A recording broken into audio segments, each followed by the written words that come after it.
What are the things that you fear that's been keeping you from living your dream?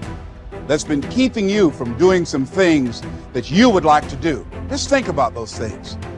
Every time your voice speaks and thinks about having something new, fear is there to squash it. Every time you want to try something new, fear is there to squash it. Every time you want to go somewhere new, fear is there to squash it.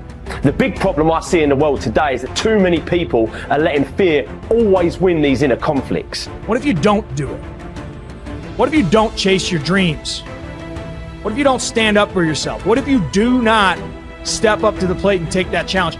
You have no idea of the breathtaking future that's on its way to you, that's asking you, please let me through. When you decide that you are good enough, when you decide you give yourself permission to have it all, have all the love, have all the health, when you give yourself permission, it's like the inside of your champion is saying, let me out. Fear forces evolution. Fear is good. Fear are instincts. Fear is the radar that tells you what you need to do, how to exist, and what's going to keep you alive. Fear can keep you in your comfort zone. It's safe there. You know what to expect, but nothing grows there. Life happens outside the comfort zone.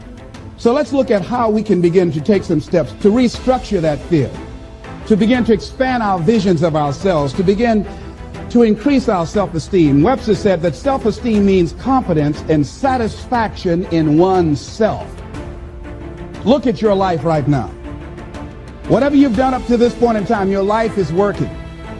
Whatever you have produced, it came out of you as a result of the kind of person that you have become. You have to be fearless. You have to be completely fearless and have utmost belief in whatever that feeling is inside you. It's all a mindset. It's how bad you want something, and nothing tastes better than when you've earned it. There's no better feeling than when you've earned it.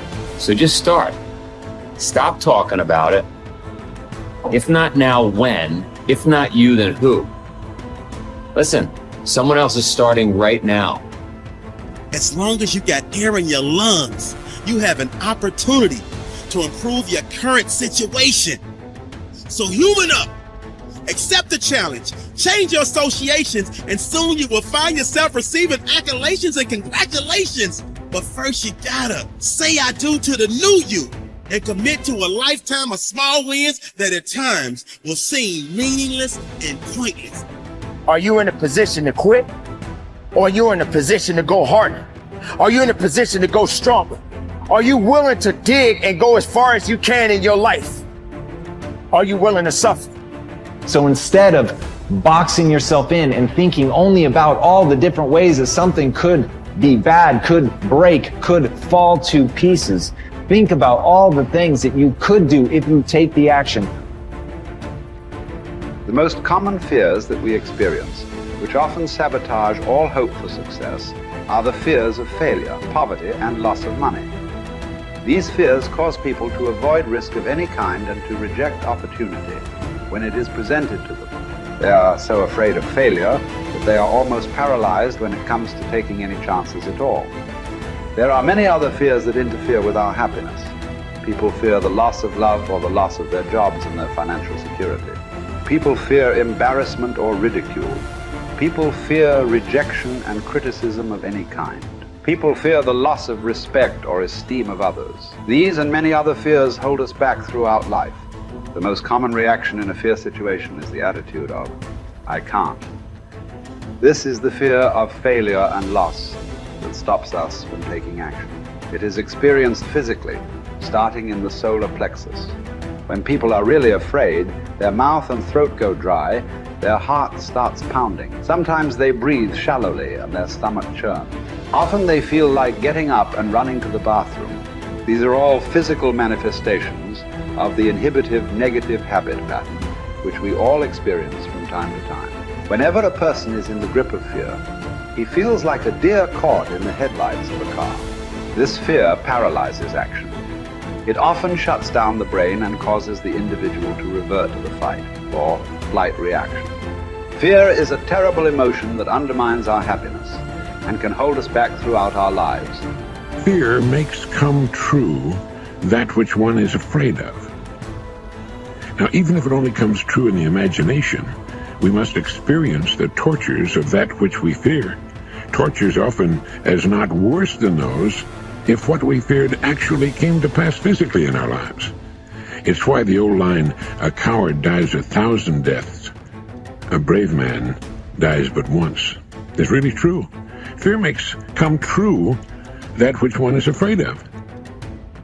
If fear of something is held long enough, it may well bring on that which we fear, but it really doesn't make much difference because experiencing the fear is the same thing. That is, as far as our mind and body are concerned, it's actually happening over and over again, doing its inevitable damage to our physical bodies.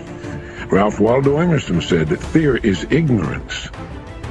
Whenever we're afraid of something, I don't mean the perfectly natural, normal fears that work to keep us alive, but the gnawing, unreasoning, illogical, and neurotic fear of something. It's only because we don't know the real truth about it. If we did, the fear would vanish. That would include a neurotic fear of death, the fear that we are not liked or loved, and so forth. I think the thing to remember here is that when we fear something, it takes its toll on our mind and body just as if that which we fear had in fact come to pass. And we can bring to pass that which we fear. If you want to change attitudes, start with a change in behavior. In other words, begin to act the part as well as you can of the person you would rather be, the person you most want to become. Gradually, the old fearful person will fade away. Dr. Frankl learned that by controlling his attitude, the concentration camp fell away. His mind was free to roam where he wanted it to roam, think about what he wanted it to think about. It was as free as the birds, freer really, for it could fly to the ends of the earth, to the ends of imagination in an instant. And so can yours, and so can mine. You need large amounts of self-discipline to deal courageously with all the fear-inducing events of your life. This is probably why Churchill said, "Courage is rightly considered the foremost of the virtues, for upon it all others depend." The fact is that everyone is afraid, and usually of many things. This is normal and natural. Often fear is necessary to preserve life, prevent injury, and guard against financial mistake. So if everyone is afraid, what is the difference between the brave person and the coward? The only difference is that the brave person disciplines himself to confront, deal with, and act in spite of the fear. In contrast, the coward allows himself to be dominated and controlled by the fear. Someone once said that with regard to warfare, although it applies to any situation, the difference between the hero and the coward is that the hero sticks in there 5 minutes longer. Fortunately, all fears are learned. No one is born with fears. Fears can therefore be unlearned by practicing self-discipline repeatedly with regard to fear until it goes away. Your ability to confront, deal with, and act in spite of your fears is the key to happiness and success. One of the best exercises you can practice is to identify a person or situation in your life of which you are afraid and resolve to deal with that fear situation immediately. Do not allow it to make you unhappy for another minute. Resolve to confront the situation or person and put the fear behind you. The only way to deal with a fear is to address it head on. Remind yourself that denial is not a river in Egypt. The natural tendency of many people is to deny that they have a problem caused by fear of some kind. They're afraid of confronting it. In turn, it becomes a major source of stress, unhappiness, and psychosomatic illness. Be willing to deal with the situation or person directly. As Shakespeare said, take arms against a sea of troubles, and in so doing, end them. The companion of fear is worry. Like twin sisters, fear and worry go around together. Mark Twain once wrote, "I have worried about a lot of things in life, and most of them never happen." So if you want to do something, if you've thought about something you want to do, take it head on. Decide that you're going to start looking at it, start doing research on it, start tackling it, start becoming involved in whatever and wherever it might lead you to begin to explore the possibilities in that particular thing that you're seeking so that you can begin to learn all you can about it. Decide that you're going to face it, that whatever shortcomings you have, that you're going to strengthen yourself there. Whatever training that's required, that you're going to go get that training, that you're going to get started right now. George Washington Carver would say, do what you can, where you are with what you have, and never be satisfied. S.B. Fuller used to say, and you heard Joe Dudley talk about, always strive to be more than that which you are. Yeah, don't get satisfied with yourself. Always know that wherever you are, you can enjoy more, that you deserve more. But most people, you know what they do? Most people go through life quietly and safely, tiptoeing to an early grave. Find out what it is you want and go after it as if your life depends on it. Why? Because it does.